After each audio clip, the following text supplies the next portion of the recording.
Assalamualaikum, a very happy Ramzan Mubarak to all the audience।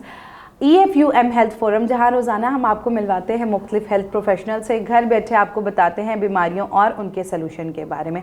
जैसा कि आप जानते हैं कि रमज़ान स्टार्ट हो चुका है और रमज़ान में बहुत सारे लोग ऐसे हैं जिनको जो ख़ास तौर पे बीमारियों के साथ हैं, डायबिटीज़ के साथ हैं, ब्लड प्रेशर के साथ हैं, उसके साथ साथ दिल के अमराज के साथ हैं, प्रेगनेंसी है, तो उन्हें नहीं समझ आ रही कि हम लोग रोज़ा रखें या नहीं रखें, या अगर रोज़ा रखें तो हम किस तरह अपनी मैनेजमेंट कर सकते हैं। तो हमारी रमज़ान सीरीज़ में हम आप लोगों को अपने डॉक्टर से जो है वो रजू कराएंगे और बताएंगे किस तरह आप रोज़े को मैनेज कर सकते हैं और कौन सी कंडीशंस हैं जिनमें आप जो है वो रोज़ा छोड़ सकते हैं। तो आइए जानते हैं डॉक्टर हसन से। आज हम बात करेंगे, शुगर एक बहुत अहम बीमारी देखी जाती है जिससे रोज़े का काफ़ी ज़्यादा जो है वो लिंक होता है। तो इस टॉपिक पे बात करेंगे कि किस तरह डायबिटिक पेशेंट रोज़ा रख सकते हैं और जो है वो कौन सी ऐसी कंडीशन है जिसमें आपको इजाज़त है कि आप रोज़ा नहीं रखें। अस्सलाम वालेकुम डॉक्टर हसन, कैसे हैं आप? वालेकुम सलाम, रमज़ान मुबारक। खैर मुबारक। अच्छा डॉक्टर हसन, सबसे पहले तो आप ये बताएं कि जो शुगर वाले पेशेंट्स होते हैं वो रोज़ा रख सकते हैं या नहीं रख सकते?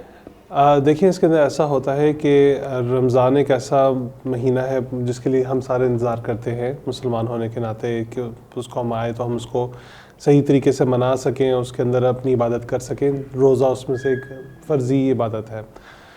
डायबिटीज़ एक ऐसी शिकायत है जो एक स्केल के ऊपर है, वो काफ़ी सीवियर भी हो सकती है, वो बिल्कुल नॉर्मल कंट्रोल में भी हो सकती है। तो हर बंदे के लिए ये डिसीजन कि क्या वो रोज़ा रख सकता है या नहीं मुख्तलिफ होगा। कुछ लोग बिल्कुल रख सकते हैं, कुछ लोगों को एहतियात ज़्यादा करना चाहिए और कुछ लोगों के लिए रोज़ा रखना उनकी सेहत के लिए बहुत मज़र हो सकता है, तो वो उसकी जगह फ़िदिया वगैरह की तरफ आ सकते हैं, क्योंकि अल्लाह ताला ने और दीन में इस चीज़ की इजाज़त दी हुई है कि सेहत को मद्देनज़र रखते वक्त इंसान के लिए आसानी हो सके। तो अगर हम शुगर की बात करते हैं तो इसके अंदर ये बहुत ज़रूरी होता है कि डॉक्टर से पेशेंट रुजू ज़रूर करें रमज़ान शुरू होने से पहले कि उनकी इस वक्त उनका ग्लाइसीमिक कंट्रोल कैसा है, मतलब उनकी डे टू डे शुगर उनकी कंट्रोल में कैसी है। अब अगर HbA1c एक ऐसा एक क्राइटेरिया होता है जो हमें बता सकता है कि किसी की शुगर कितनी कंट्रोल में है। अगर वो 10, 11, 12, 9 से ऊपर जा रहा है, दैट मीन्स कि उनकी शुगर का कंट्रोल इतना अच्छा नहीं है, या उनकी मेडिसिन चेंज होने वाली है या उनको ऑरल मेडिकेशन के साथ साथ इंसुलिन पे आना चाहिए। तो उनके लिए रोज़ा रखना और उस पर शुगर को मेंटेन मैनेज करना के लिए रिक्वायरमेंट्स मोर होंगी। अगर किसी का HbA1c रिलेटिवली गुड है, वो 9 से नीचे रखा हुआ है, 7 तक रखा हुआ है, तो वो भी रोज़ा रख सकते हैं, लेकिन उनको थोड़ा एहतियात ज़्यादा करना चाहिए होगा कि वो शुगर को मॉनिटर कर रहे हैं, अपने खाने पीने को अंदाजे को देख रहे हैं। और अगर किसी की HbA1c बिल्कुल उसने हाईली अच्छे तरीके से मेंटेन की हुई है, 7 या बेहतर हो 6.5 या उससे नीचे, तो वो बिल्कुल नॉर्मल तरीके से अपना रोज़ा रख सकते हैं और इसमें मुकम्मल तौर पे अपना फास्ट कर सकते हैं। कितना ज़रूरी है एक डायबिटिक पेशेंट के लिए कि वो रोज़ा रखने से पहले अपने डॉक्टर को रजू करे?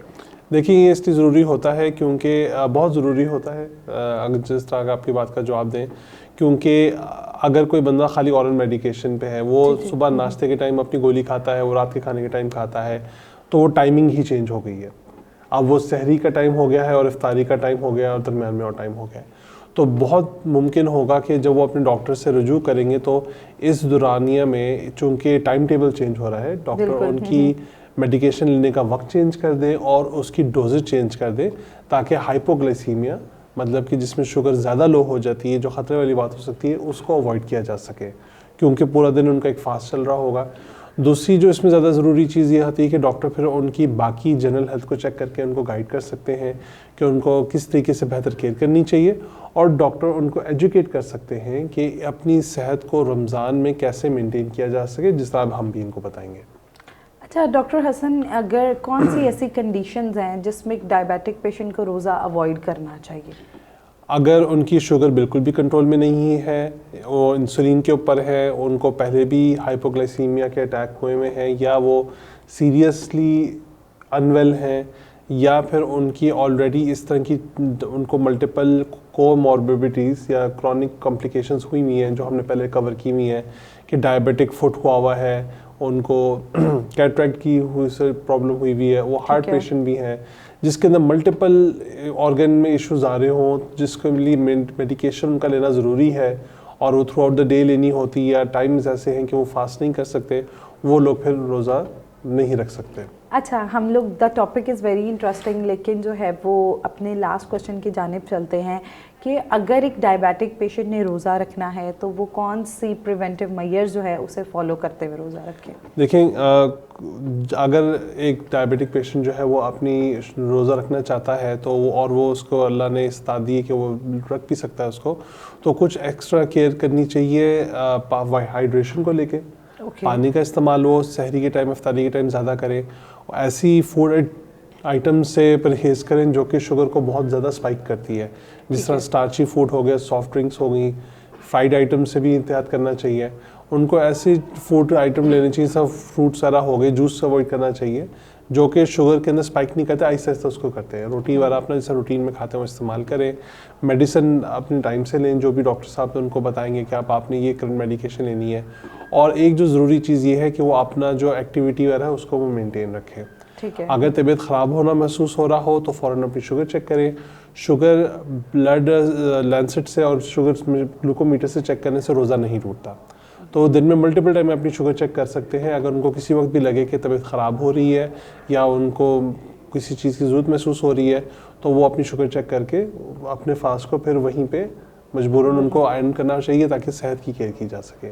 तो कुछ प्रिकॉशंस के साथ, जिसमें अपना गुड फूड इनटेक जो कि लेकिन शुगर के अंदर स्पाइक्स ना करे, मेडिकेशन की नई टाइमिंग्स जो भी डॉक्टर उनको बताएंगे, डेली फिजिकल एक्टिविटी और हाइड्रेशन को अगर वो मद्देनज़र रखें तो वो बिल्कुल रमज़ान अच्छे तरीके से एंजॉय कर सकते हैं।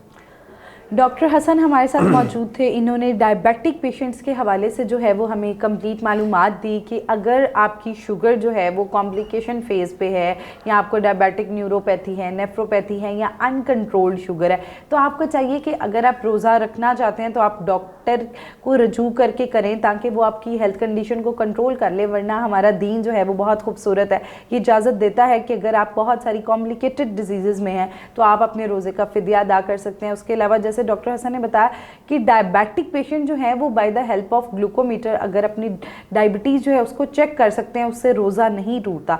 तो ये थी आज की हमारी अहम मालूमात कि आपको चाहिए कि आप अगर डायबिटिक पेशेंट हैं तो अपने डॉक्टर को रजू करके प्रॉपर जो है वो एक प्लान लेके उसके मुताबिक जो है वो रोज़ा रखें ताकि आपकी सेहत भी मुतासिर ना हो, आप रमज़ान को भी इंजॉय कर सकें। तो अगर आपकी शुगर भी अनकंट्रोल रहती है या आप हाइपोग्लाइसेमिक हो जाते हैं या फिर आप डायबिटीज़ की किसी भी कॉम्प्लिकेशन के साथ हैं तो आपको चाहिए फौरी तौर पे अपने करीबी डॉक्टर को रजू करें। और अब आप घर बैठे हमारे EFUM हेल्थ फोरम पर मौजूद कंसल्टेंट्स को भी कंसल्ट कर सकते हैं। अगर आपका इस टॉपिक से मुतल्लिका कोई भी सवाल है तो आप कमेंट सेक्शन में हमसे पूछ सकते हैं। और हमारे फोरम पे न्यूट्रिशनिस्ट भी मौजूद हैं जो कि आपको प्रॉपर ग़िज़ाई चार्ट दे के शुगर के मुताबिक आप अपनी शुगर कंट्रोल कर सकते हैं। So don't forget to subscribe our channel. मिलते हैं एक नए एपिसोड के साथ। अल्लाह हाफ़िज़।